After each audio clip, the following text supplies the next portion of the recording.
Gentlemen,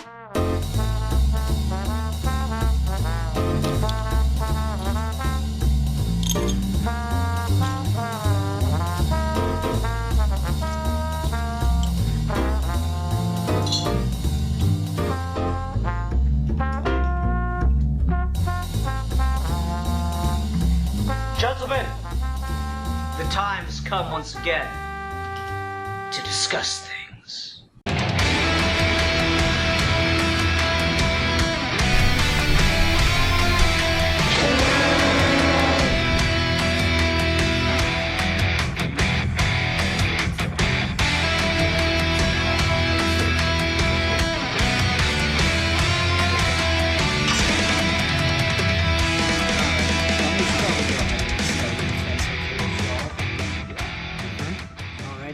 Hi everyone, welcome to another episode of Geeky Gentlemen. I'm Sid Part 2, joining me today is... I'm that Matt kid. And a geek for fun. Steve, stop pretending to be Alfie with that just outrageously fake British accent.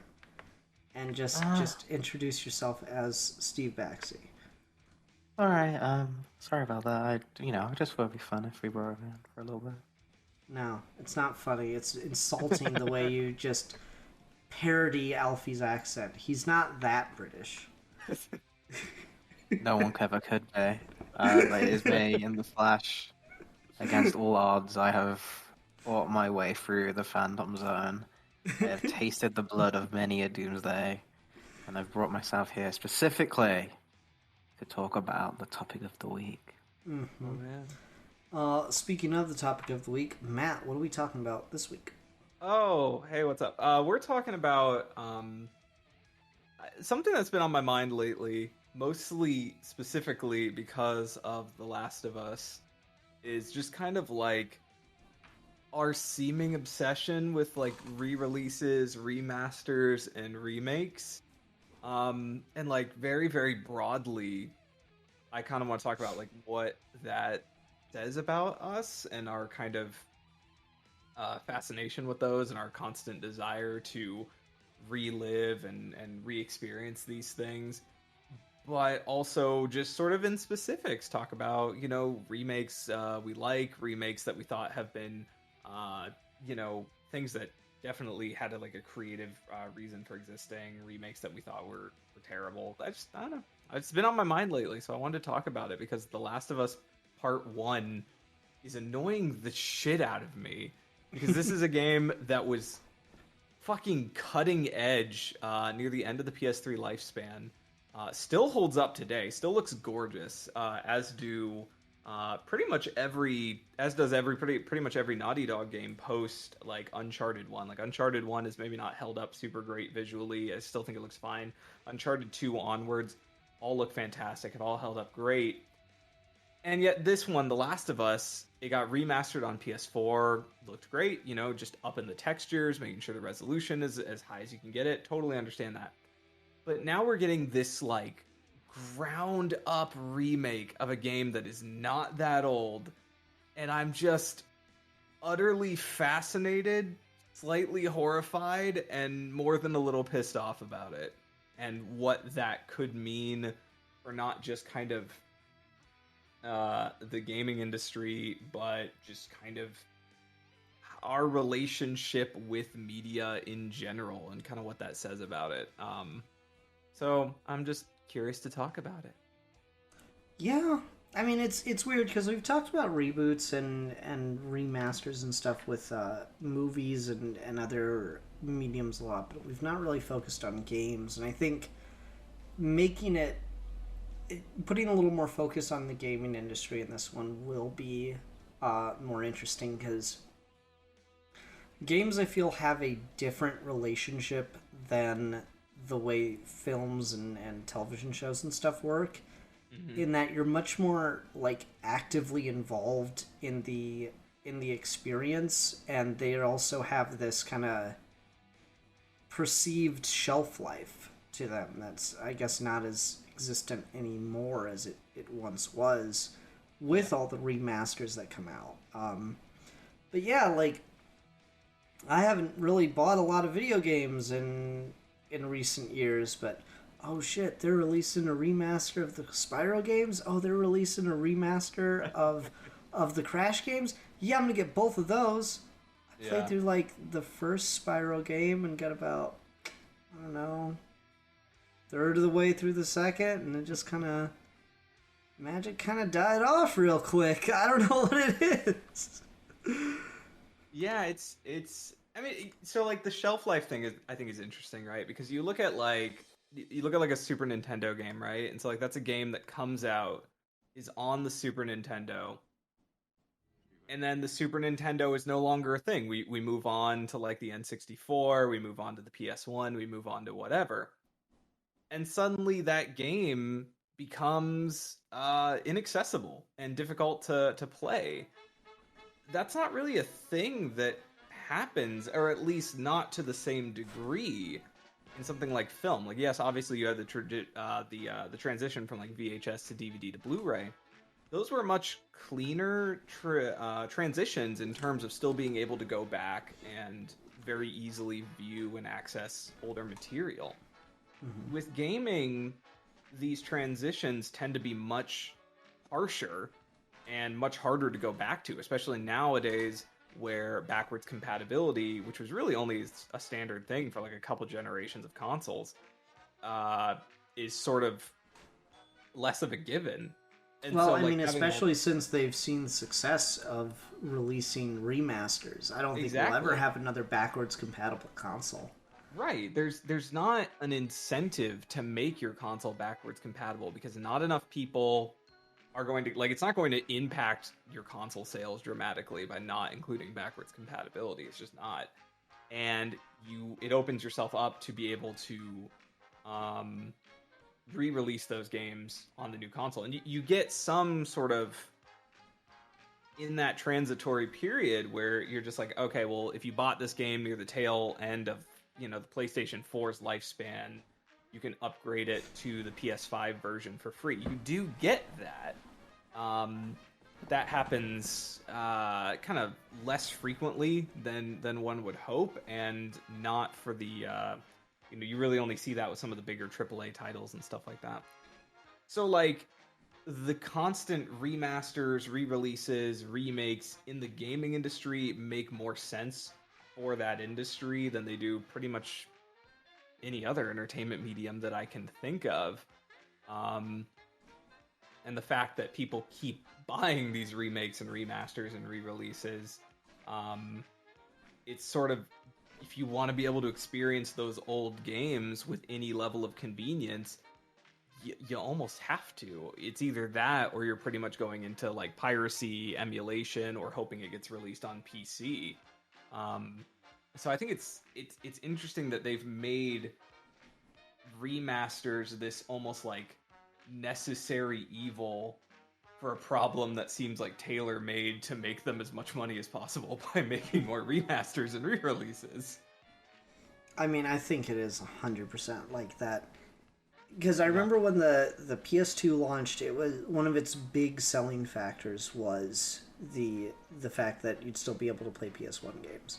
Yeah. And then they tried the same thing for PS3, but the upfront cost made it so much harder to sell PS3s, and the way that Xbox fans like, oh, have fun spending your $600 on your stupid PlayStation. You could buy 2 Xboxes for that. And they'll both die. Yeah, and they'll both die years later. But like, that being a big thing in the initial release of PS3s, and then immediately, like, the second wave of them got rid of backwards compatibility to cut the cost by like $200, if I remember correctly. Oh yeah, it was huge. And they also cut down on the size of the model, and most of them still had backwards compatibility back to PS1, which was the weirdest thing. And I have to assume that's just the tech needed to run or even potentially like emulate those games was just much easier. And I mean, I appreciate that about the PS3. Like, I keep my PS3 around partially because I really like my PS3 and I like a lot of the games on it, but also because it has a lot of PS1 games that I can play both physically and digitally. Like, if I want to play, like big game from my childhood, Legacy of Kain Soul Reaver.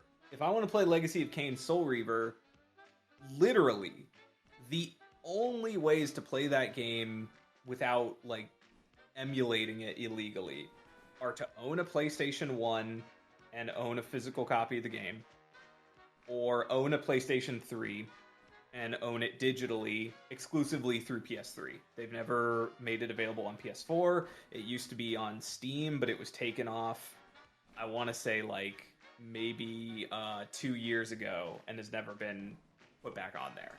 So, like, you get yourself in this situation where you have to hold on to these old consoles because otherwise you fucking can't even access these games anymore. Mm-hmm. And it's crazy. Mm-hmm. Alfie, you've been pretty quiet. What's your take on the whole remaster, like, business venture side of things? So generally, I'm all for it. Because I think video games are a pretty unique medium where they often can get made obsolete by time. Where just the instances of figuring out how to make games work and better will just obliterate other games. Like, a good example is like Uncharted. If you play Uncharted 2 after playing the later Uncharted games, it's really, really painful to kind of go through because the cover system and how you move is just so much worse and less intuitive.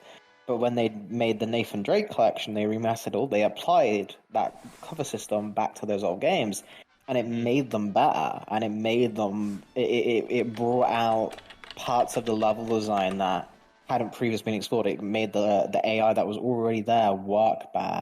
Some of my favorite examples from like fans and stuff, I guess even I'll just bring up the official one, even though this has had a pretty controversial time of it, is like the recent Sonic collection, like Sonic Origins, which ported all the Genesis games into 16:9, added new abilities, added new modes and stuff.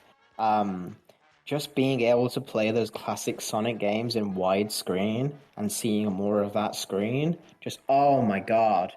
It changes everything. It really makes them so much. They're already fun to play, but that moving that fast with obstacles is that wider screen space, like, makes it so much less of a hassle and feels so less cheap. Especially for something like Sonic 1, which they went back and added in the spin dash and the drop dash, and now that game is like way more. You can speed through Marble Zone if you know what you're doing. It'll still be a pain for people, but like, it makes it all the section where you would be waiting because you can't make a jump. It's like, oh, if you just spin dash at the right place and jump, there you go, you pass that thing. And it's like it was always designed for that. It's kind of weird. So, in general, I think remakes for video games are a very good and sensible thing to do when there is sufficient time and there are sufficient improvements that we've made to go back to these older titles and bring them up to the level of experience that you would have had when you first got to play them. The Last of Us is not such a thing where what dramatic innovation have we made? Oh, now the hyper realistic humans now look more hyper realistic.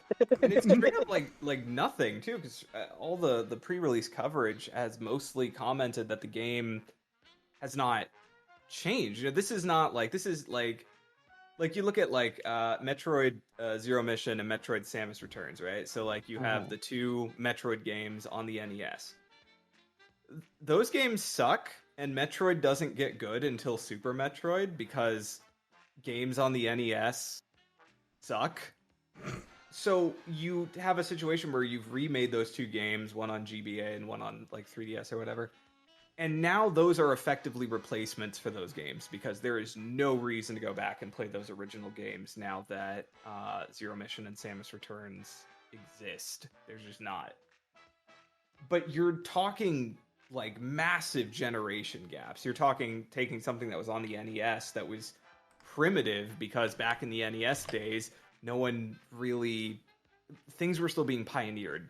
You know, it didn't have the technology to really communicate exactly what they wanted to do as developers. There were a lot of compromises. There were things that just couldn't be done, and the technology, both for running the games and creating the games, were so primitive. So then you just give it a few console generations, you come back to it and say, this is what this is what we wanted to make the whole time, and then you get it, and it's fantastic and it's great. With The Last of Us, you made the thing you wanted to make. It still looks amazing. It still plays great. It's such a bizarre situation. I mean, really, I've never seen, like, with The Last of Us remake, I've never seen anything, the audacity of it, honestly. I've never fucking seen anything like it, and I don't know where they're at with it from, like, an artistic standpoint. Like, I don't know what is the driving force behind this, other than just, we know a lot of people will buy this. Like, I can't imagine what they're excited to do that they couldn't already do. I guess probably from, if I was to, well, what it came across to me is The Last of Us 2 got, like, so much bad press. Yeah, like, that's true.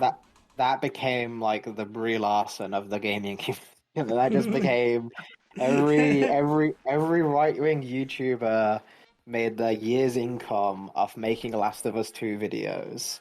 And how soy boy how woke it is and destroyed us. As like, did you play the first one? Like, yeah, like, seriously. but that aside, so what they probably were trying to do is, in anticipation for like the next game or whatever, they probably want to remind people that they made the first one, because everyone liked the first one. The first one was this uncontroversial darling of the PlayStation, and it's getting a new TV series. So I don't think they want to get rid of the bad stigma that The Last of Us 2 gave them. Whether you like that game or not, it's just that's what happened. And so they're like, oh no, but look at the great one we played. Play that one again. Buy this one again, and all is forgiven, kind of thing. Because we can make a good game that you do like. Right wing YouTuber, whatever. But then this became its own controversy. So like, you've accomplished nothing. Yeah, for sure. I mean, that's. You're definitely right. I mean, because you look at everything that was generated around The Last of Us Part 2, and like, you didn't see any of that with The Last of Us. When The Last of Us 1 came out, it was like heralded as a masterpiece almost universally. So I don't know if that is where their head's at, if they're just trying to get out of that weird backlash to Part 2 or what. I'm going to be curious to see how it does sales-wise. I have to assume it's going to do fairly well, but I'll be curious to see how it does compared to the original launch and compared to Last of Us Part 2. Because again, I've never seen anyone with the gall to do a full ground-up remake within the span of like not even a fucking like decade. It's wild. Yeah, it is one of the craziest things, though, just to see something that recent get remade. Is there anything else that's like kind of on the ticket to get remade like that? That's Spider-Man got remastered like a year after it came out. Yeah, which is weird because like when Spider-Man was announced for PS4, it was like kind of not super early in the PS4 lifespan, but it wasn't. I feel like it was closer to the beginning than it was to the end, I guess. Mm-hmm.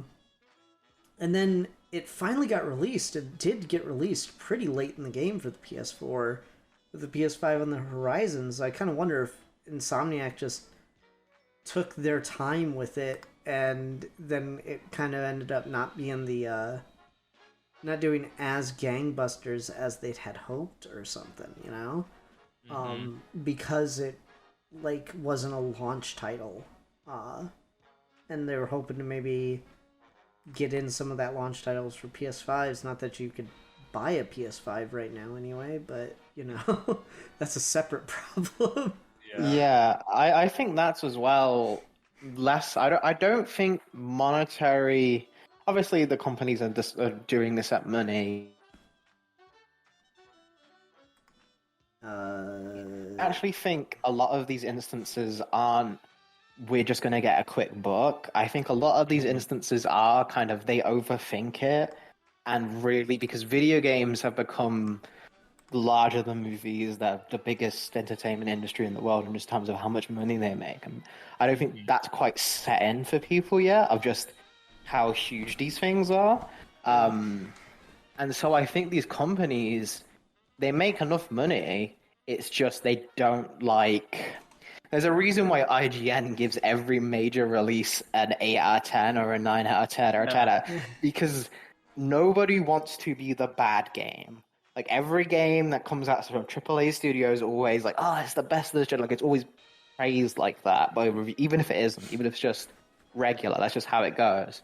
So, whenever a controversy happens, I think they're very quick to be like, oh, we'll change it, we'll update it, we'll change it in a patch. And that's kind of evolved into just, we'll change it in the remaster. Example of that being with Spider-Man is, for whatever reason, they decided to recast the actor that they had for Peter Parker with the mocap for Miles Morales. And so when they went to do Miles Morales, everyone hated that decision because it doesn't look like the Peter Parker we just played with.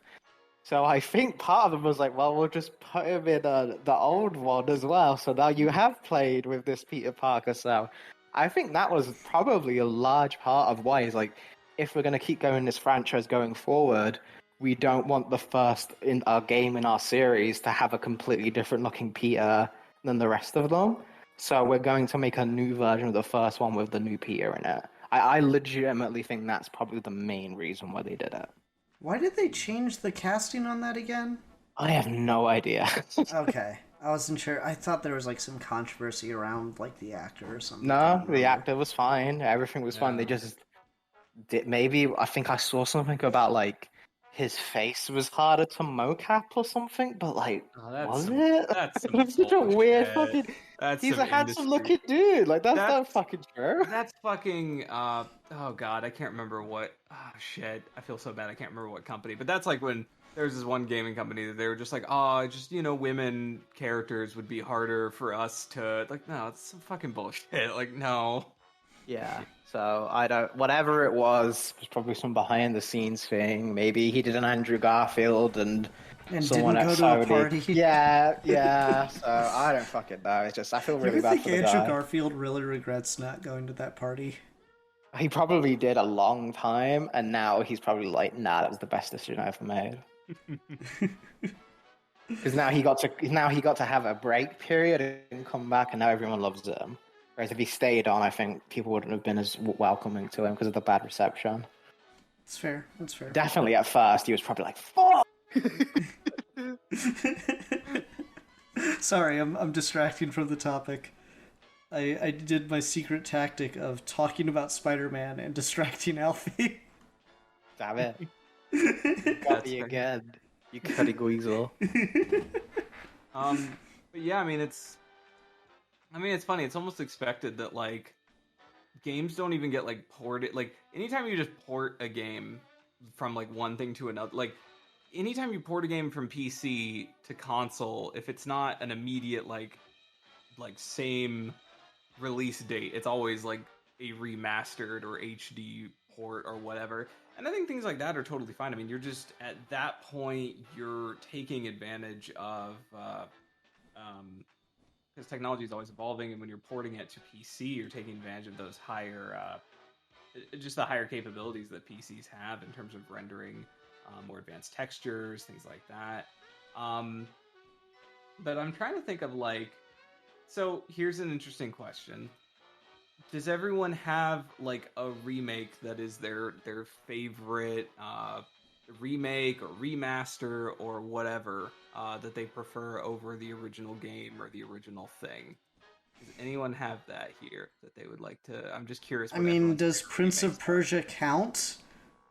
Well, like, Prince of Persia Sands of Time is kind of a reboot in the same way that, like, the newer Tomb Raider games are kind of a reboot. Yeah, that's what I was getting at. Is like, does it count? Because Prince of Persia, everyone forgets, is a fucking like NES title, right? Yeah, old-timey 2D, like, fucking MS DOS ass fucking side scroller. Yeah, like that gets kind of lost on a lot of people, I think. So I guess if we're talking just straight up remakes of games, I think it's that one. Yeah, But if we're talking like a remaster, re-release, not particularly. Like I enjoy the new Spyro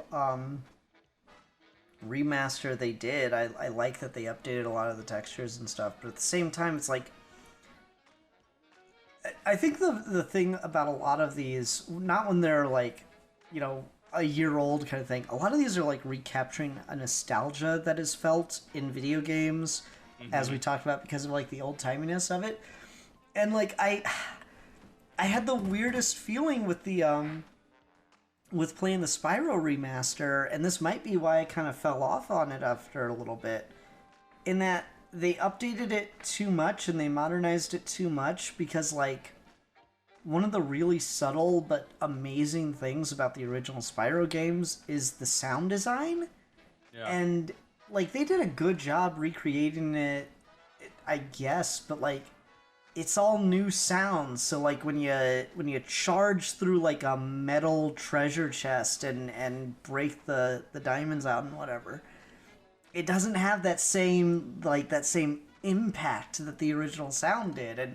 And part of that might be because, you know, it was CD games and the audio processing capability wasn't as high class as what we have nowadays. But it's just, you know, it's that feeling of like listening to a record on vinyl, of like, yeah, but like the warmth of it, the static, that's got a feel that helps with the atmosphere of the game. Yeah. I remember I remember like when the Demon Souls remake came out, people were upset because the new direction of, like, while the graphics were like stunning and gorgeous, they were kind of at odds with the general aesthetic tone and like art direction of the original in some places. And so it's like you can make a much prettier looking game, but what might get lost in translation is something about the original's vibe that struck a chord with you as a kid, or just with like people in general. No, I think that's absolutely right. So it's just, I don't know, it's a weird kind of thing when so much of it is kind of predicated on nostalgia, and then it's crazy what elements you are like most nostalgic for. You almost can't predict it. Like it's so funny for me to complain about the sound design in Spyro of all things, because you know what, they recast no one's got the same voice. I don't even think they tried to find the same voice actors. I think they just straight up went out and did a full-on ground-up recast. And that didn't bother me half as much as, oh, but the treasure chest doesn't make the same kerchunk sound. The same kerchunk sound. I mean, it's like, I don't know. I almost, in order to describe it, I would almost be better off just editing in the Spyro sound effects. And I assure you, I'm 100% too lazy to do that. Unless future Ian really gets a bug up his butt and wants to go to about the 28 minute mark of the video and do that. But I'm doubtful. I don't have much faith in future Ian. Alfie, what's your favorite remake or remaster? Yeah, so does it have to be by official companies, or do you allowing like fan remakes? Oh shit. I mean, fan remakes are good. Go for it. Okay, so probably the coolest one literally just came out like today. Oh damn. And that's called Sonic Triple Trouble 16-bit. Oh Now, shit, yeah. if you ever remember the Game Gear Sonic games, they had like a bunch of like platformers, and some of them had good level designs and good ideas, but they were clearly limited by the hardware. So just you can't play Sonic how Sonic's meant to be played on a screen that small with physics like that. It just wasn't going to happen. But a fan spent the last 5 years taking the game Sonic Triple Trouble and taking inspiration from the level, so like this level theme, this character, this gimmick, but then doing a complete top to bottom remake of what if this was released near the end of the Genesis life cycle as effectively Sonic the Hedgehog 4. And it came out today. It's a fully complete fan game, and I'm absolutely blown away by it. So like that is without a doubt the coolest. We took an old game and they remastered the graphics, but it's still 60. So technically, it's still like a full like remaster. It's just like an old style Sonic game, but it's phenomenal. So that's taking my vote. And a shout out to that creator. You can just type it in on YouTube if you guys want to check out and play. Anyone listening, because wow, what an incredible achievement that is. Damn, you might have to. Yeah, I might need a download link for that. That sounds hype. Wow, I'm looking at footage right now. That's amazing. Fucking wow. In terms of official ones, though, I really like Metroid Zero Mission for the GBA.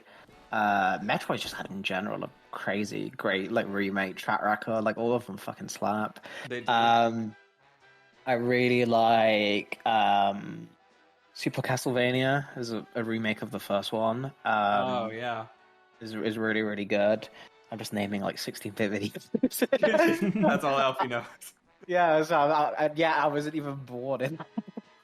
Such an old man in a young body. I don't know. I really am the doctor. What's subject for other people's childhoods? I am. This is what happened when you grow up on AVGN. Oh shit! Yeah. Oh no. What's a modern one that's really really good? It doesn't change a lot, but like the little like camera fix when they upgraded Snake Eater for the Metal Gear Solid HD collection just made that game like infinitely more fun. That you can actually control the camera and it plays better like that. Yeah, that's about. There's not many because if a game's like recent enough, I feel we kind of figured things out at this point. Like the Crash remakes and stuff are cool conceptually. I've just never been a fan of that franchise, so I don't really care much. And like Spyro is the same. Is like it looks really cool, and I like that precedent, but like I've never liked Spyro, so it's never. Oh, why did you have to do it? Why'd you have to hurt me? I'm sorry. He's a cool character. Like I just never liked the gameplay of the games. I'm not a fan of collectathons. That's fair. I like. The one that fucking slaps, and it's barely a remake. It's literally they just made it HD, but it makes it look incredible. It's fucking Wind Waker. Oh, Wind Waker HD is amazing. Wind Waker HD. Wind Waker HD is good. I still sort of like the aesthetic of the original. I feel like Wind Waker HD is just like, what if Bloom everywhere all the time?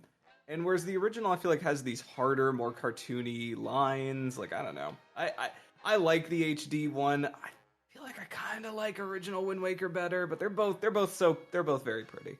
Both good. I just remember when I saw that drop for the first time. I was just like, fair. how do people ever complain about the art style of this game? Like, are you insane? Well, see, what's funny is that you compare the Wind Waker HD to like the Twilight Princess HD, and I mean, it's like Twilight Princess HD barely looks any fucking different to me, but the Wind Waker HD is such a dramatic, like, goddamn. I think in general, cel-shaded games would lend themselves more to remasters. So this is my petition. Please remaster Ultimate Spider-Man for the PS2. Oh, please. That game would look fucking gorgeous. Yeah, I mean, like, when they remastered Okami and did Okami HD, I mean, that game already looked amazing. And Okami HD looks even better. Like, holy shit. Just when you don't have to worry about textures and, like, it's all just already, like, assets, and you can, like, upscale them or just redo them and stuff, but, like, the art style itself already lends itself to just being more brighter and colorful. Like, I feel like that's much easier and understandable effort than, like I said, the last of it example, where, like, your art style is already going for gritty, realistic humans. Yeah. And it does that. Like, it doesn't... okay, I can see more skin follicles on Joel's face. Like, it's not gonna change my experience. Like, I've already invested. You already did it, guys. You already blew us away. And I feel like that's something that's every subsequent console generation, the gap between them always gets shorter and shorter and shorter. So like the PS1 to PS2 is a pretty sizable jump. PS2 to PS3 is a decent jump, but like there were some PS2 games near the end of it that pretty close to early PS3 games, and then PS3 to PS4, not as much of a jump, and then PS4 to PS5 is like, at the moment, it's barely distinguishable. There are some games which like, okay, just the stuff on screen is different, and obviously as we get later in the lifespan, it's going to get better. It's just the remake is getting the closer together you are in console generations, I think is going to dictate like how necessary it is. So like if a game was, because the Last of Us already came out on PS3, it got remastered for PS4. It's been remastered twice. I know. Can we talk about how like remasters or re-releases have a tendency to just fuck up? Because that's something I've noticed big time. Like the one that I was talking with one of our artists that work on DVDC stuff with us, Emmy, about this, because she and I are big fans of the Sly Cooper games. Now they're collectathon, so Alfie hates it, I guess. They're called Sly Raccoon in his neck of the woods, which is hilarious to me. That's awful, and he should feel. Alfie, I demand you apologize on behalf of the British. Yeah, apparently Cooper is like a naughty word over there, so there's Sly Raccoon, which is I've the never heard thing. that. I've only ever heard him as Sly Cooper over here. All right, I think Matt's lying. You know what? I will fact check. He's trying to get me. He's trying to turn it. He told you against me. Anyway, because like the Sly Cooper games got a re-release on PS3, like a 3-game collection, and it wasn't like heavily updated. It was just a collection release, but like they botched it so bad, particularly in the first game, where there's just like this glitch during a boss fight, where the boss fight's a music game. You have to like the boss throws like buttons at you, and you have to press them in time with the beat of the song, and if you don't, you get hit and you die. But like it's not in time with the beat anymore. I don't know how you fuck something that basic up, but they fucked that part up. Because it has like a higher frame rate, and so now it's not on the beat anymore when you jump, or I have no idea. It just fucked up. It fucked up a rhythm game, man. And I mean, it's funny because like I didn't really notice that because I'm already trash at rhythm games, so I thought I was just doing the normal level of bad. But like apparently a lot of people like were pissed about this, and I mean rightfully so. That is stupid. So yeah, no, the rhythm game thing got was a big controversy for a while there. I mean, yeah, I think the poster child for like shit remasters is like the GTA trilogy remaster they did recently. Because they just like instead of going through and being like, all right, we're gonna meticulously remaster and reapply all these new textures. My understanding of what happened is that there was basically an AI/algorithm in charge of applying like higher resolution textures to things, and that went about as well as you can imagine it went.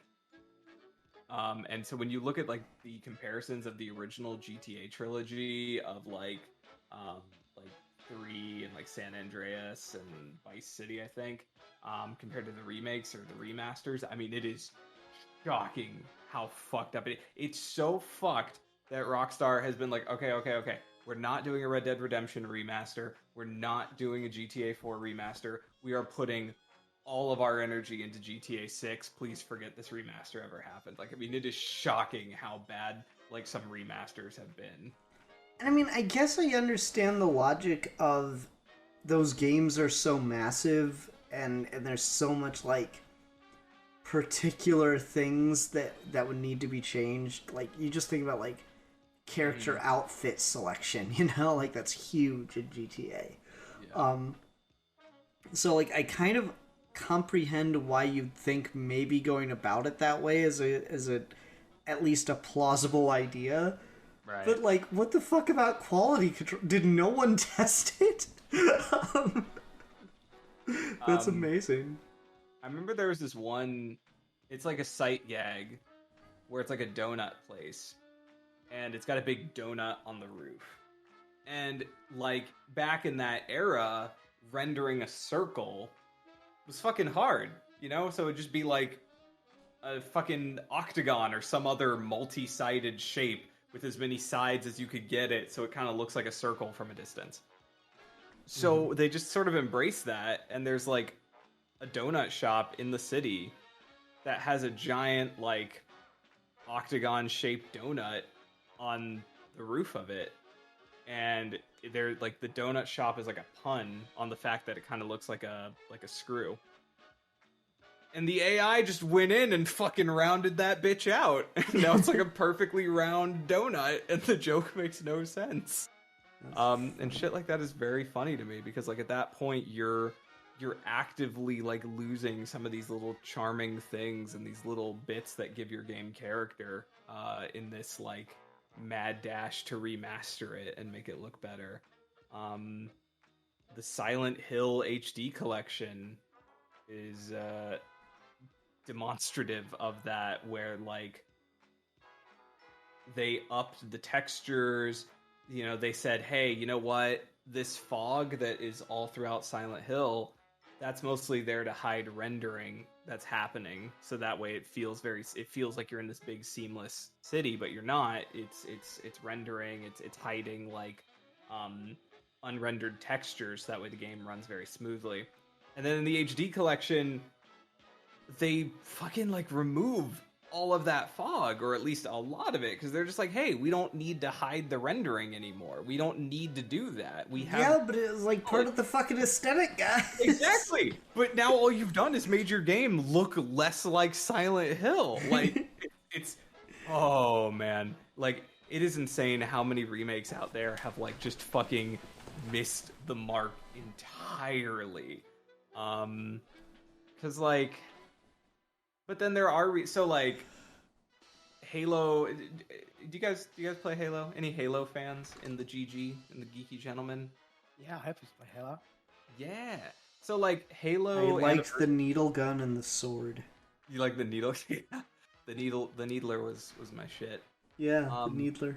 Did you Alfie? Did you ever play Halo Combat Evolved Anniversary? Just the re-release of Halo 1.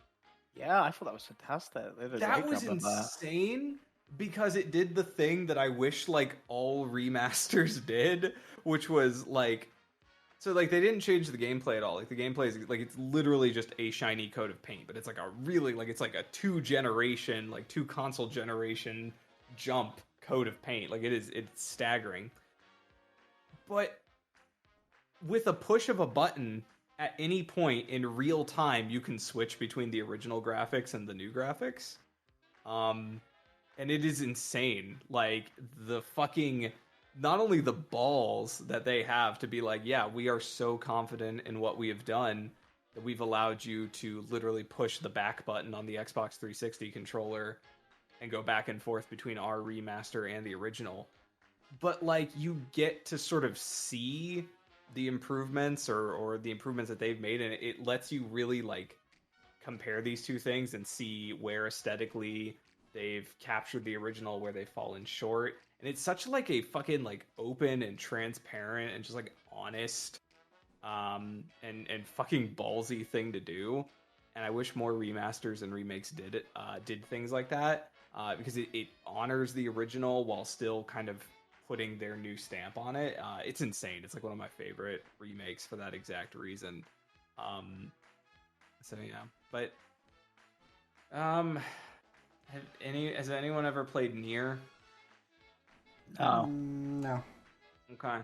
So Near Replicant version 1.2 or version 1.224, whatever it is probably my favorite remake because it took a bad game and made it into a phenomenal game.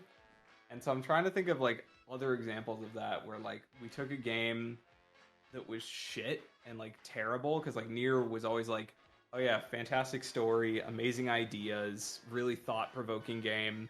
It's a shame it's like literally the most miserable thing to actually play in the world. Like it's just terrible to play.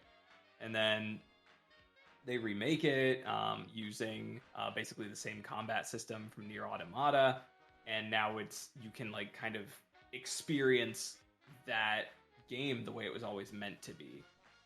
So are there any other examples like that where they've taken something terrible and remade it, and that remake actually makes it into something more worthwhile? Because I'm trying to think of examples of that. I'm kind of falling short a little bit. I mean, I just don't feel like I feel like that would have to be a very rare instance, because to get a remaster, you kind of have to be a beloved game on some level. You know, like, fucking, I don't think we'll ever see, God damn it, what, fucking the Phantom Menace original theatrical movie tie-in game get a re-release, you know? That thing's a piece of shit. But if they want to remake Jedi Power Battles, I'm all here for that. So, like, I think that's just the, kind of the, like, caveat is you have to be a good game already to get a remake, and then most of the time, you know, it's honestly kind of surprising that more remakes or remasters or re-releases aren't just absolute dog shit, because you just think about how complicated video games are. Like, if you've ever done any amount of programming, you think about like how much work goes into that. I'm a huge fan of the Ratchet and Clank franchise, and they have this one really cool Easter egg in the second game, where if you go to a certain level and you find a teleport pad, and you stand on it at 2 a.m. or later, in real world time, assuming your PlayStation clock is set correctly, then it will be active. It won't be active at any other time, but it'll be active at 2 a.m. or later. And it'll teleport you to the testing room for the game. So, like, here's a section of terrain where the incline gets steeper and steeper. And this is where we test how well Ratchet is able to move up inclines and what his maximum incline length is. So we know that for making levels, and we say, no, you can't make an incline that steep, or, oh, you don't want the player to go here, make the incline this steep. Just shit like that. And it's just crazy, all the detail and all the hard work that goes into releasing the game. And, like, technically, yeah, the work's already done and good and ready to go. You just should have to just go in and update a few things, but, like, man, that's a delicate fucking process, and that's really easy to go just super wrong. Yeah. When you get right down to it, that does not take much to, you know, anyone that does coding will tell you how they'll spend hours debugging, and it always will come down to, like, one stupid line of code, one character out of place, and it fucked your whole thing, and it took you hours to fix. And just think about, like, a game which is effectively a series of different programs all running simultaneously. Like, obviously not everyone that's making games is doing the raw coding and stuff, but still, any of those things start to not play nice with each other, and you're just fucked. For sure. Yeah, I mean, so, like, let's talk about that, because this will get Alfie and I's blood boiling. The fucking KOTOR remake. Yeah? Mm-hmm. Did that not... I was expecting a beleaguered sigh. Yeah, well, I mean, I thought you had that covered, man, because the audience, if you've heard of it, is doing that very much for us as well. Because what the fuck? Again, I mentioned the AVGN earlier in this video, but I'm just going to channel that. What were they thinking? This is some fucking ass diarrhea. Like, Doo-doo fuck. Like, no, seriously, like, Matt, you put this perfectly, so I'm going to steal your words and take credit for them. yeah. Why the fuck did they give one of the most beloved RPGs of all time to a developer that had no prior experience with this shit, and now it's clearly happened what happened when you brought someone with that much program? They had no idea what the fucking do because the amount of pressure on that is insane. So I even think like, oh, they weren't up to the job. I'm just like, that's not the group you hire for that because that's the first fucking big gig, and you would give them KOTOR? Are you serious? I think so. I think what, because like Aspire, mostly has done porting work. That's all they're known for. And like, so you take a company like Blue Point, and like that was mostly what Blue Point had done.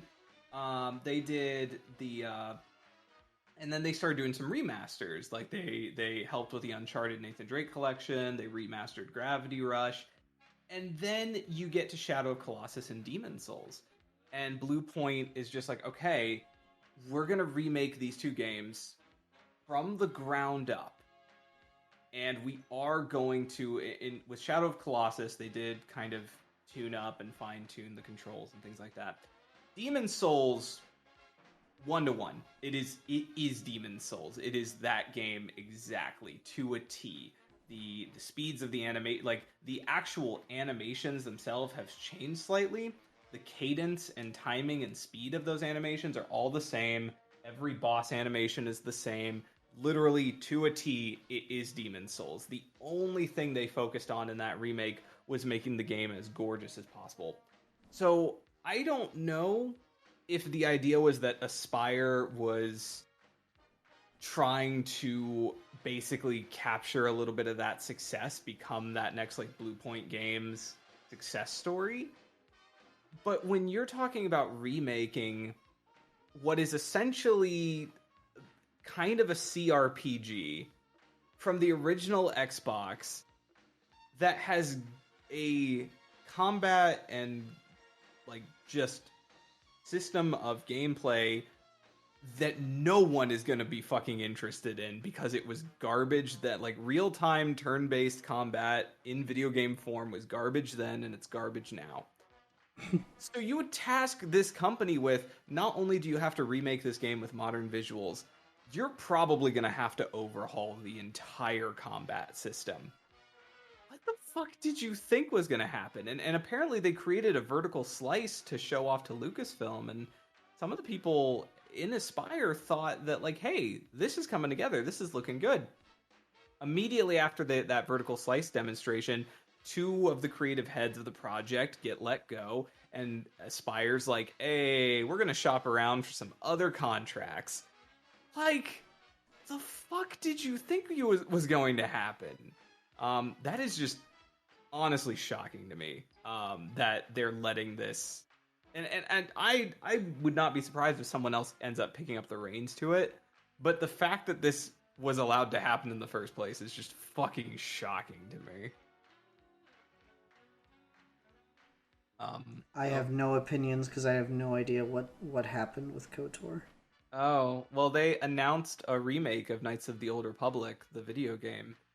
And the company developing said remake was Aspire Studios. Aspire has pretty much only done ports. Like, that's what they do. They cut their teeth. I mean, I understood all this based on the context clues of what you've given. Oh, for sure.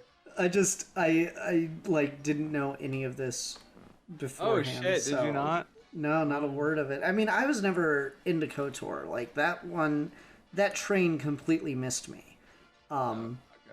Yeah. But I just find it amusing that like This is so funny. Yeah, it somehow hit me. Oh god. Oh man. It's sad. It's fucked up. I really want, like, as much as I can complain and bitch about, like, oh, our fucking society is so obsessed with remasters and remakes and reliving their past and we're not pushing forward. Man, I really wanted a KOTOR remake. Like, man, I'm really disappointed the Prince of Persia Sands of Time remake is in development hell. Like, it makes me sad that we're not getting these things that I kind of complained that we only seem to be getting nowadays. So, I don't know. I guess I'm part of the problem.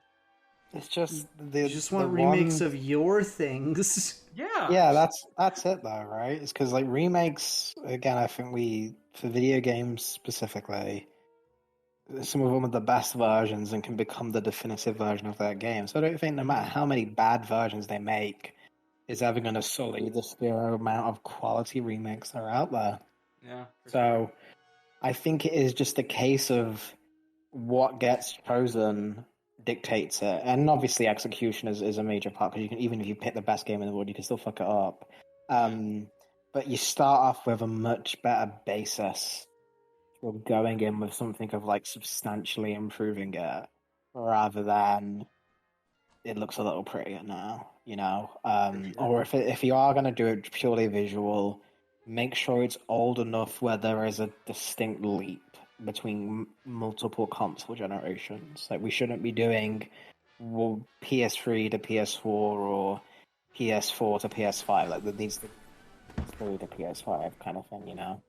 Mm-hmm. Minimum of 2, I think, is a good rule. Yeah, for sure.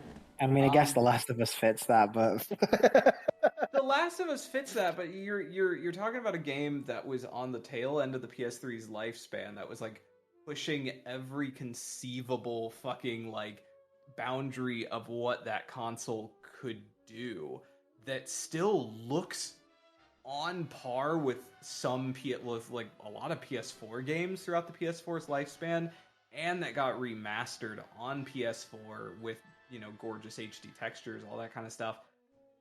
There's just no fucking reason to remake it from the ground up. Like, there's just not. So no, that one's an interesting one that is kind of like, yeah, I mean, it's 2 generations ago, but like not really. isn't it kind of crazy that like Nintendo released the Super Mario like collection of like the 3D titles, but they weren't remakes; they were just ports. Right, like Sunshine and 64 and Galaxy. It's fucking crazy that Nintendo hasn't capitalized on a console remake of Super Mario 64 and Ocarina of Time. Like they did Ocarina of Time on the DS, on the 3DS, and they did 64 on the Nintendo DS. And those are good remakes. It's just the hardware holds them back from like, even if you just ported those, that'd be great because those were fun updates. And there was like 64 added multiple characters and analog controls. Because I'm sorry, Super Mario 64 plays like dog shit. And anyone who says it plays better than Sonic Adventure is fucking wrong. But that's my hot take. But like I would, those games I would really like to get put on, but Nintendo doesn't do remakes except for Pokemon. And apparently not anymore either, because the last Pokemon remake wasn't even by fucking Nintendo. Well, it was, but not Game Freak. But like, I feel like there's a lot of untapped potential there. It's just Nintendo likes to keep the games on the shelves and then never lower the price. Yeah, so... I mean, they seem to almost have that like that Disney Vault mentality, and like I notice this more with Japanese studios than I do with like Western studios, I guess. Is this almost the opposite problem, I guess, if you want to consider it a problem, is they're constantly pushing forward, they're looking forward, and they're not really concerned as much with remakes and remasters and re-releases, because I don't know if it's just, and again, I'm trying not to make, you know, broad statements about an entire culture's approach to the way they make video games, but I notice more often than not, it is Japanese developers and studios that tend to just kind of focus on the current and what's coming up next, as opposed to trying to, I mean, because you look at like how long it took to make the Persona games available on other things, and then Persona 4 releases on Steam and it like breaks RPG Steam sales records, like just shatters them. And like Atlas being legitimately surprised by that, and now we're finally getting like Persona 5, Persona 3 on Steam and other consoles, and I'm like, you let these games like fucking languish on the PSP of all things for years. And I'm like, at that point, like, because like people bring this up with Nintendo a lot, is that to a degree, some of these remasters and remakes are a level of preserving the fucking art itself. Because guess what? If you have a game that is only legally available on like the PS Vita or some shit, then the only way that a substantial number of people are going to be able to experience this thing that you've created is illegally, is through piracy and things like that. And so I remember with Nintendo that became very contentious because Nintendo has this massive backlog that they seem allergic to the idea of simply making available or re-releasing to people on like digital storefronts. It is hilarious how like massive the Nintendo like Let's Play and speedrun community is, particularly around like some like 64, and it's the only way to play it until very recently was either to own a Nintendo 64, which is a console that's over 20 years old, or to buy it off of, or to use emulators and shit, and basically pirate the game. Just massive, like, how is Nintendo not sitting there? Like, it's not that they're not seeing it, because Nintendo gets really shitty with, like, streamers and Let's Players and speedrunners. They really don't like that for some reason. So basically someone at Nintendo is sitting there seeing people play these games and thinking, oh man, they're really cutting into our sales of used 64s. Like, I don't understand that mentality whatsoever. I think it's gotta just be like a principle thing, because just, I guess the way that like creativity and in ownership works is just viewed very differently in Japan. Is the only way I can think of it. Like, I just don't know what else it is beyond that. That's not exclusive to Nintendo. I think Nintendo is just the poster child for that. Because like a lot of Japanese studios tend to be more, I don't know, litigious with their approach to Let's Players, streamers, reviewers, things like that. They don't seem to view it in the same light as a lot of Western publishers and developers, and some of them can be shitty about it too, but the predominant view seems to be like, oh shit, this is fucking free advertising, hell yeah. And that doesn't seem to be the approach that Nintendo and some other Japanese devs seem to take with it, and that is very interesting to me. I'm not really sure where that comes from. I don't know. I really don't. No. But yeah, Alfie, is there any other places we can go with game remakes? Or do we want to talk about remakes in other media briefly? I think we've covered the game remakes pretty extensively. I guess is there, and we kind of talked about the ones we want and things. Yeah, I think we can probably talk about, like, is there a example of remakes in other media that you think is similar to this? See, like, movie remakes are weird because with game remakes, it's just like, oh yeah, this game is great. I want to play this with like updated graphics and updated controls, so that way maybe it doesn't control like ass like it used to, or maybe we iron out some of the things that just didn't quite work, or like whatever. With movies, like, I don't know, no one talks about it in those terms. Like, do you ever hear people being like, oh man, I really wish they would remake this beloved classic movie, but just, with modern directing sensibilities and shit like that. Like, do you ever? No one talks about it the same way they talk about video game remakes, but in a lot of times that's exactly what we get. Like, I mean, like you look at like the the Hitchcock remake. Yeah, the Hitchcock. Yeah, oh yeah, fucking the Psycho remake is crazy. It's almost like 1-to-1, just shot in color. Shot for shot, except with Vince Vaughn, and it's fucking awful. Yeah, it's. I feel like the best film remakes are the ones where it like enough time has passed. It's not that the original film isn't remembered, but like but the original film like isn't the thing, like isn't iconic, I guess. Because like when I tell people that Ocean's 11 is a remake, right? Yeah, a lot of people look at it and go like, "Wait, what?" That's a really, and those tend to be the best remakes when like the remake of the thing can actually end up surpassing the original. Because everyone just knows the George Clooney movies. You know, no one fucking knows about the old Frank Sinatra film by comparison.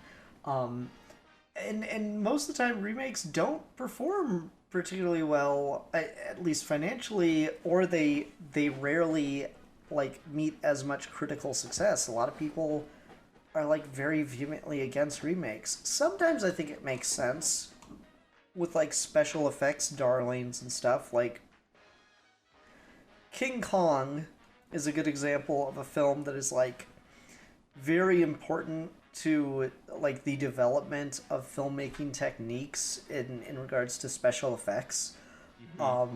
But like that movie doesn't fucking hold up for shit. So yeah, Peter Jackson, go ahead, do your fucking Kong remake with, you know, your CGI stuff, and it's a lot, you know, it's still 3 fucking hours long, and there's a scene with a monkey ice skating, but it's a lot more watchable, I feel, in modern day than watching fucking the 1938 King Kong film. So I think there's like times where remakes are definitely justified in film, but yeah, it's a very different kind of atmosphere for film remakes, I think. Yeah, I agree. Does anyone? I guess we asked this question for gaming. Does anyone have a favorite film remake? Does Rat Race count? Sure. I mean, it's the same movie. I don't think they ever like directly say it's a remake of It's a Mad World, but like it's a remake of that movie. And it's got Rowan Atkinson and John Cleese and fucking who else is in that fucking movie? Whoopi Goldberg. I like that one better. Though the original has the Three Stooges in it for a cameo, so that's nice. Alfie, what's your favorite movie remake? What movie remake absolutely cucks and stomps all over the original? I don't know. There's not that many movie remakes I've watched that I'm even aware of are like remakes. I guess there's been so many fucking versions of Dracula. Like, there's not even a remake of each other. They're just making the book, so it doesn't really count. Yeah. I honestly don't know. There's nothing that really. I still think the Peter Jackson King Kong is pretty good. I don't think it's cinema or anything. It's definitely too long, but I remember enjoying that one when I was younger. It was impressive at the time, but I don't know if that like holds up today or anything. It's still pretty good. It's long as fuck, but it's pretty good. Okay, well I'll use that one as the default answer. There's so many Godzilla remakes that aren't remakes of like the sequel to the first one, or there's like so it doesn't only really the count first either. movie counts. I think Godzilla might be the founder of that trope of we're making another Godzilla movie, but it's only a sequel to the first one. Yeah, right.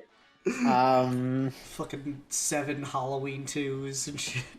Oh my god, yeah. I'm trying to think of this like It's like anime movies sometimes that get remade as well, which is kind of a weird genre. Like Evangelion got a whole series of movie remakes. I haven't watched them, so I can't say, but I like. It's not a remake of another film, but it's a remake of an arc of the anime into the film. So I guess it just doesn't count. But Path to Power is always fun with Dragon Ball. That's a good time.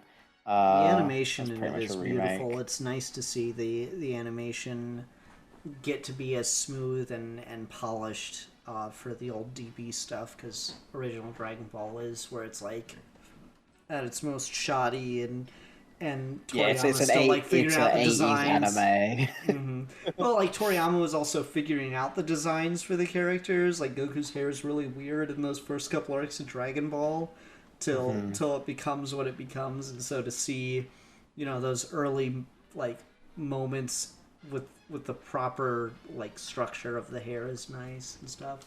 Yeah, Path to Power is well made. No, I've not seen it, but yeah. It's a like remake of the first two-ish arcs of Dragon. Like it skips an arc, but um, it's a retelling of early Dragon Ball. Gotcha. Let's go with that. Check it out. Yeah, I'm trying to think. Like the True Grit remake is really good. Casino Royale's not even a remake, really. That's just a different adaptation of a James Bond book. Because you see a lot of those. I mean, you see a lot of like It Chapter 1 is fucking fantastic. Like I love the like 2017 It movie as a remake of like the Tim Curry television series and as a readaptation of the book. Mostly because it takes advantage of like, instead of doing like 50s to 80s, they're doing 80s to now as it's like 30-year cycle, and I think that's like a really fucking like cool and awesome idea if you're gonna do a remake. But you can't really point to your definitive like fucking Metroid Zero mission of movies, because I guess we just have a different relationship with them. And I can't, for the life of me, think it like comics don't really get. And I'm sure you guys are gonna tell me I'm fucking stupid and wrong, but like comics don't really get like just remade in the same way that movies and video games get remade. At least, like I think Not as frequently. because like It it happens on occasion. Is Batman the Man Who Laughs like a retelling of like one of those original Joker stories? Yeah, it is. Detective There's 27 has a whole anniversary issue Yeah. where every story in that issue is a remake of Detective 27. It's like 3 different artists and writers doing their own take on it. It's all the same issue for the anniversary. Yeah, that one's cool. Fucking what Spider-Man Blue is a remake of those of some of those Lee Ditko years. All the Color series are remakes. Yeah, that's true. This isn't really a remake. This is a remaster, I guess. Wasn't there a Spider-Man comic that was released where it was just Ditko's art, but it had modern colorists on it? Yeah, that was recently. Well, they did that for a lot of like collections. Like in the back of it, they'd have the modern colors adapted to the issue Ditko art, and then there was another one that I remember really fondly as a kid, where it was the issue in Ditko Lee Spider-Man where like Doctor Doom kidnaps Spider-Man because he thinks that he can beat the Fantastic Four with him. It's a really funny issue, but like it was the same script that Stan Lee wrote, but the art was all redone by like a modern artist and like set in modern day. So it's really, and I think it might even be a British only thing. I don't know, but it was like an annual that I had when I was little. And I guess they were just trying to republish Spider-Man stories, but for kids to read them, so they wouldn't look at the old art. But I really wish I could find that because I think that's fascinating. I wonder if they did any more of that because the art was good. I don't like it as much as Ditko, but like it was like a good modern artist using a Stan Lee's 60s Spider-Man script, and it worked well. I think that's an interesting exercise. I think. Yeah, I'm trying to think of other comic remakes. I guess didn't the Action comic story like or not really? It was just like the origin of the car that he's smashing, wasn't it? Um, Yeah. yeah, I'm trying to think if there's other stuff that's done it. I mean, you could argue that it happens a lot if you want to like count in the number of times we revisit the same like scene in order to retcon something or just go to a flashback. But I feel like that's getting pretty tenuous as far as like direct like this is a retelling of this story. Though Captain America Man Out of Time has an entire section, like the first issue of that, I think, where it is just straight up a remake of the first issue of Avengers where Cap is unfrozen. So that's really interesting. And then it kind of like goes on and tells its own story from there. But there's a lot going on with that one. So it does happen, but it's a lot rarer, and usually it's not like usually like the examples we're talking about are kind of the exceptions, but like you're already seeing like they're remakes but with a very particular twist to them in some way, shape, or form. Very rarely is there just a straight up nope, it's the same story. Yeah.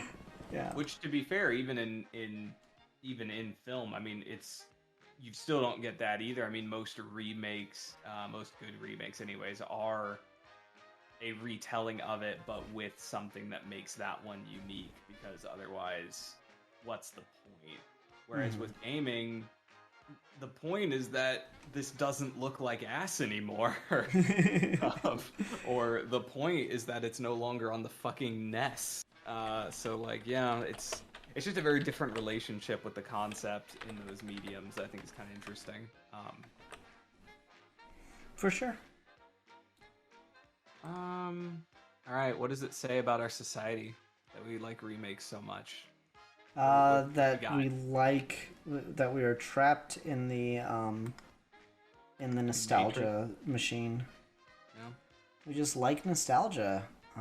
It's a very particularly potent thing for people, and I feel like it gets shit on a lot, but I'm like, there's a reason people like it. I mean, it's the same thing with just like the idea of wanting something, but like the concern, I suppose, is are we showing a preference towards remakes and remasters as sources of to because they have that established audience, and is there a fear of eschewing newer, more interesting ideas and things that will actually push the envelope, move things forward, and are we skewing those things in favor of remakes and established franchises? No, we're not. Nope, that's not happening. You don't think so? Nope. No. Nope, it's not happening. Just, I can give you that. You asked a yes or no question. I'm telling you no. Okay, well, that's fair. I mean, yeah, it's. I mean, look, man, I can only deal with Skyrim and GTA 5 getting re-released so many times before I start to melt down and question what the fuck we're even doing in society anymore. Like, I don't need to be able to play Skyrim on my smart fridge. Yes, you do. Think about it. Think about how much grinding you can get done if you do it that way, though. God. Fucking Skyrim ones If they are would, insane. if they would stop remastering Skyrim for like one goddamn second and maybe put out a remake or remaster of the one good Elder Scrolls game, Morrowind, that would be great. I would love that. They should do that. I also think it's just such a mismanagement of resources because, like, fucking it's Skyrim, guys. The fans have remastered that shit 5 times already for you for free. Like, you've got it. It's fine. You've and that's the fucking Sonic Generations, man. On PC, that thing basically got the moment they put that thing on PC, it got a remaster because the level of content that was added to it by the fans was insane, to the point where Ian got to play Sonic Unleashed for the first time on Sonic Generations. Amazing. Like, it's insane, like, the amount of shit they could do with that. So, like, and most game developers come from fan communities where they learn these resources or, like, online a lot and, like, are nerds. Like, that's how you get into that thing, is you got passion for it. So you surely know about modding and these ideas and stuff, and, like, it's always a cool thing. So, like, if you're making a remake, maybe check Game Banana and be like, has someone already like done a graphics mod for this? Has someone already? All right, never mind. We're good. This is out in the public already. Let's do something that hasn't, like older titles that haven't been ported to PC that are harder, that the source code isn't out there and stuff. Those are the things that really need a remake because you just can't. The ease of access for mods is just too difficult, and you don't have the time for it.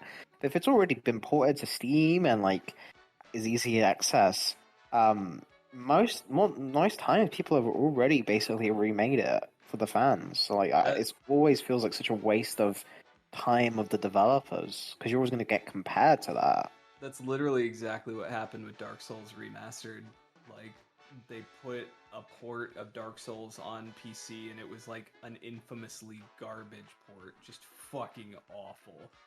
And like, within 48 hours, fans had cleaned up a lot of just the like technical issues, a lot of the stuttering, a lot of the problems, and over the course of that game's lifespan on Steam, they had cleaned the fuck out of that game. I mean, just exterminated all the fucking bugs. Exterminate. Sorry. Yes, they Daleked all the bugs right out of it. And it was amazing, and it was incredible, and it had this amazing mod support, this great community. And then they come out with Dark Souls Remastered, wipe out the original Dark Souls from Steam, so you can't get it anymore. You can only get Dark Souls Remastered. So now all those years of modding and community support thrown out the window because that was all for Dark Souls, not Dark Souls Remastered. And you're gonna like, you can't just, your mods won't just work for that. You have to go in and change things and make them work. And on top of all that, the Dark Souls Remastered port wasn't even up to snuff in terms of its of how well it runs and its technical performance. It wasn't even up to snuff with modded Dark Souls. And so you're left with an entire community staring at them being like, you've basically killed all the mod support that had been built up for this game so you could remaster it yourselves worse. Like, what the fuck? So no, it's I mean, you're 100% right. I don't know what, and I get that not everyone's going to want to like mod their games and things like that, but like it is bizarre when shit like that happens. I'm always curious on whether or not companies are cool with modding, or to what degree, because a lot of actions like that seem like they are intended to undercut the modding community, which is like such a weird idea because, you know, it's people keeping your game alive, so why would you do that? It's weird because that same sort of thing kind of happened with Skyrim Remastered, even though Bethesda is famously like super supportive of mods. Yeah, it's go ahead, man. No, I didn't mean to cut you off. That's what I was saying. I'm sorry, I didn't mean to cut you off. You're all good. I'm gonna remaster myself now, so you don't have to worry about that. Don't worry. HD Alfie coming in. HD. The Taylor collection. You get Geek for Fun, Alfie, and Brit Without Fear all in one package. Oh man, I remember the Brit Without Fear days. Oh, that was the original. Like, you could really tell they were testing some stuff out. Yeah, it was rough, but you know, it had potential. It's the demo game. That's what it was in alpha testing. Yeah, exactly. I don't remember Blue Dragon Knight. Oh boy. But the idea of it being a company by company basis, I think, is. But even sometimes it's like a director of a game by basis. Like, even in the same company, if a different director gets the game, some people are like, no, this is the experience as it was intended. You're not allowed to make any changes to that. Like, I can respect it, but like, That's when you're making it. Once you release that, that's out. That's ours now. I'm sorry, you don't own that anymore. That's the people's. And I've been noticing this a lot recently. Like so many things I enjoy, or like my go-to version of something, are like fan edits or fan remakes or fan ports or whatever. Like I'm like, damn, this should be more common. I've got like I send them to you guys or send them to people. Like it really makes like my enjoyment so much better because like issues I have with things, if you look hard enough, there normally is a fix for it. Like just someone's already had the same fault as you and made it. And I can understand wanting to keep the original versions. I don't think they should ever get scrapped. And the majority of the general public is always just going to get the version The of the game that stock they buy. version, yeah. Yeah, they're not going to touch it. It's only the select few people who are already passionate enough about your product to seek out other things for it. That can only, and again, even if they're like, "Oh, I hate this game," there's still passion, there's still a reaction for it.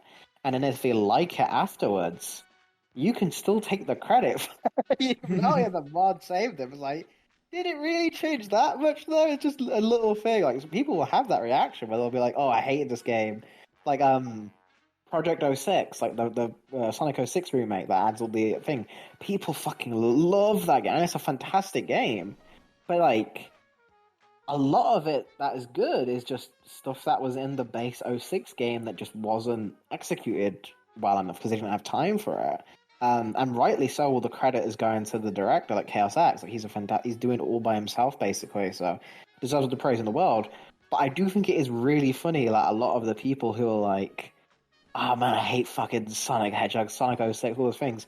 They'll play this and be like, "Oh, that was silver. I wish we got the silver expansion. I love the silver episode." I'm just like, "Oh, really? Didn't change it that much." This is funny. Yeah, it's crazy. I don't know. Yeah. It's almost like if you just give game developers time, they make better games. Madness. Well, it's also just like in some games, like Vampire the Masquerade Bloodlines, like that shit does not run on modern hardware without an unofficial patch mod. Like it won't run unless you download a specific version of it from Good Old Games, or if you download, or if you have it on Steam and you do the unofficial patch mod. Like some of it is just like the fan community doing the work to preserve the game that the publisher is either unable or unwilling to do because they either don't care or just can't for whatever reason. And so like it's always a shame when like people like that get kind of screwed over, but like yeah. Not sure I have anything else to add to that actually. Yeah. All right. Well, we're pretty far in this extra long episode. Nothing compared to the early days when it was like 3-hour episodes, but here we are. What, you don't have 3 hours to listen to a podcast, Matt? I can't imagine why our early videos didn't do well. Were they ever like were they ever on like podcast hosting sites, like streaming, or always do YouTube? I mean, it's always been on YouTube. Like 4 years ago, I started putting them on archive.org because, like, everyone's like, "Oh, you should just upload it to a podcast." And yeah, but like, those charge money to upload audio, which is hilarious that there's no like audio equivalent to YouTube where anyone can just post fucking anything. Is that not what doesn't matter. Is? I don't think so. I think SoundCloud's got a maximum upload limit too. Yeah, it probably does. I'm pretty sure it does. I remember looking into that. I think I'll have to send you the thing because I don't remember it off the top of my head. But what I used to upload, Echoes of the Night, might work for you because that Are you that talking was about like completely Anchor free. FM? I think that was the name of it. Yeah, I tried that. It was kind of buggy. It uploaded to some things but not to others. I just put it on archive.org. If anyone really cares, like every episode's uploaded. Like let me just out of curiosity right now because this is funny. Archive.org. We'll just search Geeky Gentleman, and I'm sure I'm gonna have some episodes that are like, oh yeah, lots of Oh, whoops, I missed the E. I don't know how to spell my own show. I'm gonna have lots of episodes where, yeah, that was just some pretty good views because people think it's the movie. Like this one for Tremors that has over 1,000 views on archive.org. But then, like, most of them don't even break, like, 30. Especially the fan film reviews. I got a fan film review of The Thing 2 that's got 19 views. You got like an hour and a half long review of a thing that's already pretty niche. Yeah. Yeah, it's pretty much how it goes. So, like, it's just one of those things where, like, if anyone really wants to, every episode of Geeky Gentleman that's uploaded, like, currently has the episode on archive.org. If you really want one of the episodes that doesn't have one, leave a comment and I'll do it. But I doubt anyone really gives that much of a fuck. Mostly I just get people saying, "This is not the movie I was looking for. Why are you talking about the movie? That's stupid." It says Geeky Gentleman before the title of the movie, guys. I don't know what to tell you. So yeah, that's not related to anything we're talking about. Anyway, Alfie, it's been a hot minute since you've been on the show. We need something to review. Pick something to review. Something to review. I don't want to review your doo-doo. That sounds gross. Have we reviewed the film Chronicle on here before? Maybe. I don't know. Dude. Probably not. I haven't seen that since it came out. Hell yeah. Yeah. Again, it's Max Lander, so but like I've been meaning to watch that one recently, so it'll be a good excuse to do so. Goddamn, no problem. Dane DeHaan being an emo sad boy. Which means he needs to do it more. Yeah. He's great at it. He's the best at it. He's the perfect Sato Kaiba fan cast, which Steve here was for. Alrighty, yeah, we can review Chronicle next week. I have that movie on Blu-ray, so that'll work.